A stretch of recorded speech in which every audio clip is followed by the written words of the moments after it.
6절과 7절 그리고 마지막 절인 20절, 21절 다 함께 한 목소리 읽습니다. 또 그가 내게 말하기를 이 말은 신실하고 참된지라 주 곧 선지자들의 영이 하나님이 그의 종들에게 반드시 속히 되어질 일을 보이시려고 그의 천사를 보내셨도다. 보라 내가 속히 오리니 이 두루마리의 예언의 말씀을 지키는 자는 복이 있으리라 하더라.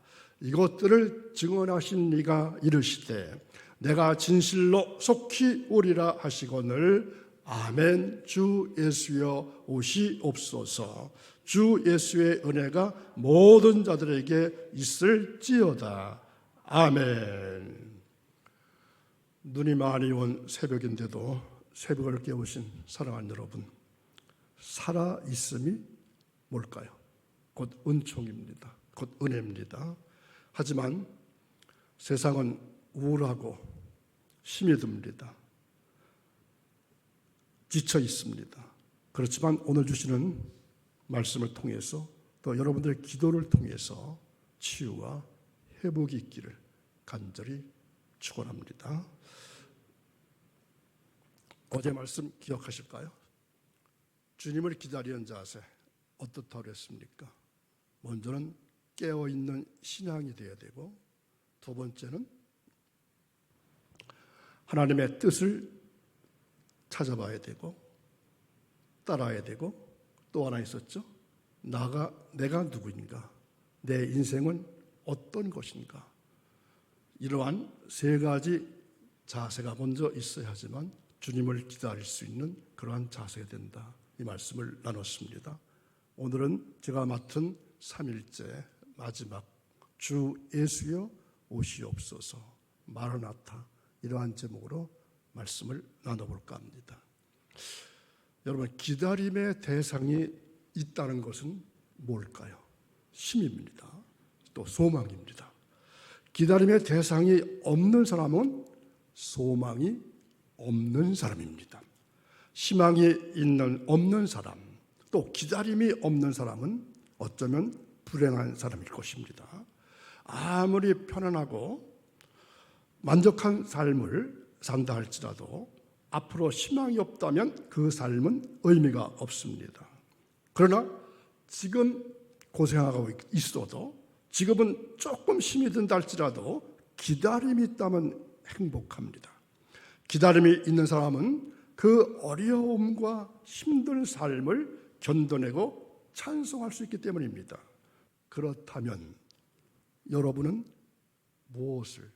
어떤 것을 기다리시나요? 여러분에게 기다림의 대상이 없다면 큰일 납니다. 기다림의 대상이 없다면 우리가 사는 삶은 의미가 없기 때문입니다.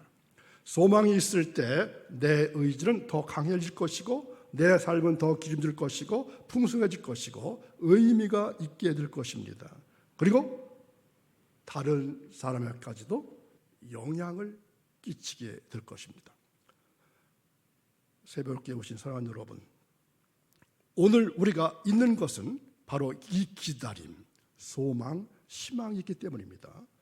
초대교회가 무수한 박해 속에서도 더 뿌리를 깊이 내리고 더 복음을 확장시켜 나갈 수 있었던 원동력, 힘이 무엇일까요? 바로 그들은 주님께서 오십니다. 주님을 만날 날이 멀지 않았습니다. 이러한 간절한 기대가 있었기 때문에 교회가 믿음이 확장될 수 있었습니다. 사도 바울이 고린도 교인들을 향해서 편지하면서 이렇게 말했습니다. 함께 읽겠습니다. 그리스도 예수 안에서 너에게 주신 하나님의 은혜를 인하여 내가 너희를 위하여 항상 하나님께 감사하노니, 그리스도에 대한 지식이 풍족하게 된 것과 그리고 그들의 모든 은사에 부족함이 없이 오직 주 예수 그리스도의 나타나심을 기다렸기 때문이다, 이렇게 말합니다. 예수 그리스도에 대한 소망이 있었기 때문에 초창기 교회들은 흔들리지 않았습니다. 더욱더 견고하게 섰습니다. 더욱더 확장되어 갈 수 있었습니다. 오늘 거룩한 주님께 나오신 사랑하는 여러분, 그렇다면 이제 우리는 무엇을 해야 할 것입니까? 내가 해야 할 일은 무엇입니까? 지식이 부여하기를 위해서 노력해야 될까요? 더욱 나은 생활을 위해서 애써야 될까요? 더 나를 드러나기 위해서 힘써야 할까요? 아닙니다. 우리 속에 소망에 관한 확신을 아주 견고하게 하는 것입니다. 여러분의 가정에 두는 기대를 견고히 하기 바랍니다. 내 일을 통해 거는 기대, 또 내 자녀를 통해 거는 기대, 하나님의 영광을 위해서 성공하고 더욱더 잘 되기를 소망하는 것을 확고하게 하시기 바랍니다. 그러면서 우리가 정말로 기대하고 소망해야 될 것이 있습니다. 무엇일까요? 주님의 날을 기다리는 것입니다. 주님의 날이 무엇이죠? 물론 주일도 기다려야 되지만 여기서 말하는 주의 날은 다시 오시는 재림 예수를 기다리는, 재림 예수님이 오시는 날을 말합니다. 주님께서 우리 가운데 오시라고 약속하셨습니다. 오늘 우리가 본 말씀은 반모섬에서 사랑의 사도인 요한이 예수 그리스도로부터 받은 계시의 말씀입니다. 한마디로 무엇이었죠? 내가 속히 오리라. 내가 속히 오리라. 요한계시록은 어쩌면 기다림을 위한 계시의 말씀입니다. 주의 백성들로 하여금 깨어서 종말론적인 삶을 살게 하고 새하늘과 새 땅에 대한 소망을 주시기 위한 계시의 말씀이 요한계시록입니다. 기다리게 하는 말씀입니다. 우리는 이것을 알아야 합니다. 그리고 기다리는 삶을 동시에 살아야 합니다. 곧 성탄절을 맞이하는 우리는 이 신실하신 하나님의 약속의 의미를 더욱더 깊이 깨달으면서 더욱더 견고히 해야 합니다. 그러므로 약속은 이루어져야 하는 것입니다. 그런데 하나님의 약속은 분명히 이루어집니다. 여기에 대한 확신의, 믿음의 확신 가운데서 우리는 어떻게 할까요? 기다리는 겁니다. 그렇다면 그 기다림은 어떤 기다림이 할까요? 자, 그 기다림은 어떤 기다림이 할까요? 순수한 기다림이 합니다. 이 기다림은 이스라엘의 기다림이 되어서는 안 됩니다. 왜냐하면 이스라엘의 기다림은 철저히 자기중심적인 기다림이었기 때문입니다. 그들은 예수님을 어떻게 봤을까요? 그리스도라는 인격, 나아가 하나님을 기다리기보다는 메시아 왕국을 기다리는 매우 세속적인 기다림이었습니다. 그리고 자기 민족만 구원을 이루는 민족주의적인 기다림이었습니다. 그들은 메시아 자체에 대한 관심이 있는 것이 아니라 메시아를 통한 평안, 자유, 풍족한 삶, 이러한 것들을 소망하고 있었습니다. 소망은 이기적일 때 그 가치를 상실하고 맙니다. 내 생각, 내 중심대로 물질적 가치, 눈에 보이는 것에 초점을 둔다면 그리스도를 만날 수 없고 또한 주님을 기다릴 수가 없습니다. 이스라엘 백성들은 바로 여기에 관심을 두었기 때문에 그들의 눈으로 그리스도의 신성과 그리스도의 사랑과 그리스도의 구원의 역사를 아직까지도 볼 수 없는 것입니다. 그리고 받아들일 수도 없었습니다. 순수한 의미에서 그리스도를 기다리는 마음에서만 바로 그 의미를 알 수 있고 또 만날 수도 있기 때문입니다. 그래서 기다림은 순수해야 합니다. 오늘 우리가 주님을 기다리는 기다림은 순수해야 합니다. 도피처나 단순한 방어막이 아닌 그리스도 그분을 만난다고 하는 순수한 마음으로 기다려야 합니다. 자, 첫 번째는 순수한 마음으로 기다리는 것입니다. 두 번째는 뭘까요? 의심 없는 기다림이어야 합니다. 혹 기다림은 우리를 지치게 할지도 모릅니다. 굳건한 믿음 위에 있다가도 언제 오시지 않으신 것은 아닌가 하고 의심할 수 있습니다.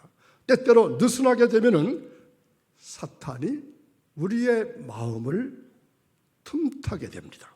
그래서 성도들로 하여금 하나님이 계시는 것과 예수 그리스도의 십자가와 부활 또 이런 것에 대해서 의문하게 만들고 혹시 이렇게 의심을 가지게 합니다. 누가요? 사탄이라고 하는 놈이. 그러나 그리스도의 오심에 대한 기다림은 오늘날뿐만 아니라 초대교회 때부터 꾸준히 계속되어 오는 것입니다. 곧 오리라 하신 그 말씀에 비추어서 제자들과 초대교인들은 얼마 후일 것이다. 얼마 후일 것이다. 잠깐이면 오실 것이다. 이렇게 생각하고 준비하고 기다렸습니다. 그러나 그들의 기대는 이루어지지 않았고 그로 인해서 말씀을 기록할 필요성을 느끼게 됩니다. 성령의 감동으로 신약의 말씀을 기록합니다. 그래서 오늘 우리에게까지 이 필요성을 더해주고 계속해서 소망을 안겨주고 있습니다. 바로 예수님께서 오시는 것을 기다리다가 말씀을 기록하게 되었다. 그것이 바로 주로 신약 성경 말씀입니다. 우리가 생각하기에 너무나 긴 기다림, 너무 오랜 기다림이라고 생각할 수 있습니다. 그렇다고 해서 결코 포기해서는 안 됩니다. 조급해서도 안 됩니다. 우리가 기억해야 할 것은 하나님의 약속은 신실하다, 믿음직스럽다. 아브라함에게 하신 약속을 이루셨습니다. 온 인류에게 하신 약속을 이루셨습니다. 앞으로도 계속해서 이루어 가실 것입니다. 그렇다면 우리는 순수한 믿음으로 말씀대로 믿어야 합니다. 그리고 믿음으로 준비해야 합니다. 그러면서 언제든지 주 예수여 오시옵소서, 마라나타, 주 예수여 오시옵소서, 이렇게 고백할 수 있어야 합니다. 이것이 바로 종말을 기다리는 자의 삶의 모습이요 준비입니다. 우리에게 주시는 새 왕, 새 지도자를 기다리고 있습니다. 흩어진 민심을 모으고 IMF 때보다도 더 어렵다고 하는 살림살이도 일으키고 겹겹이 얽히고 설킨 난제들을 슬기롭게 풀어갈 지도력을 찾고 있습니다. 이 땅에 평화를 가져올 지도자가 우리에게 필요한 때입니다. 그런데 지금 우리가 기다리는 왕은 어떤 왕입니까? 우리가 지금 준비하고 세우는 지도자는 어떤 지도자입니까? 이제 머지않아 성탄절입니다. 주님은 베들레헴에 오셨고 그의 별은 동방 하늘에 빛났습니다. 목자의 찬양은 온 누리의 잠을 깨웠습니다. 세례 요한은 주님의 길잡으로 요단강에 나타나서 회개를 외쳤습니다. 여러분들이요 찬양합시다. 주님을 영접하십시다. 주의 길을 예비합시다. 이렇게 외쳤습니다. 그러므로 여러분 골짜기를 메워야 합니다. 음침한 마음의 골짜기를 메우고 찢어진 마음의 계곡을 도두어서 평지를 만들어야 합니다. 산을 낮추고 작은 산을 깎아내려야 합니다. 헛된 교만을 버리고 겸손한 마음으로 주님을 영접하시기를 바랍니다. 거칠은 인간성, 더러워진 마음의 길을 수축해서 주님 오시는데 전혀 불편이 없도록 해드리시길 바랍니다. 이것이 바로 성탄을 축하하는 모든 성도의 바른 자세입니다. 대림절을 보내면서 이제 이번 주간이 대림절 마지막 주간입니다. 이제 다음 주이면 성탄절이죠. 대림절을 보내면서 여러분의 마음속에 주님 오시는데 불편함이 없도록 대비하는 대림절의 마지막이 될 수 있도록 준비하시는 여러분의 신앙삶이 오늘도 이어지시기를 주님의 이름으로 축원합니다. 자, 다시 오실 재림 예수님을 맞이하는 우리의 자세는 어떠해야 하는 것입니까? 첫 번째는 순수한 기다림, 두 번째는 의심 없는 기다림이 필요합니다. 이러한 마음으로 성탄절에 오신 주님을 맞이하실 수 있는, 영접하실 수 있는 여러분의 삶이 오늘도 이어지기를 바랍니다. 기도하겠습니다. 지금도 살아계셔서 인간의 생사복을 주관하시는 하나님 아버지, 주님이 오실 때까지 우리가 감당해야 할 삶의 몫이 무엇인지 늘 세밀한 영성으로 분별하게 하옵시고 기꺼운 마음으로 참여할 수 있도록 도와주시기를 원합니다.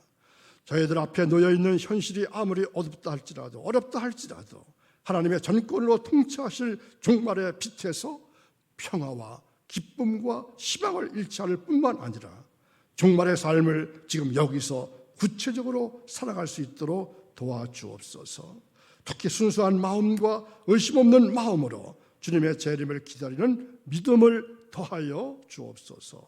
신비로운 방식으로 종말의 생명을 오늘도 허락하시는 예수님의 이름으로 기도하옵나이다. 아멘.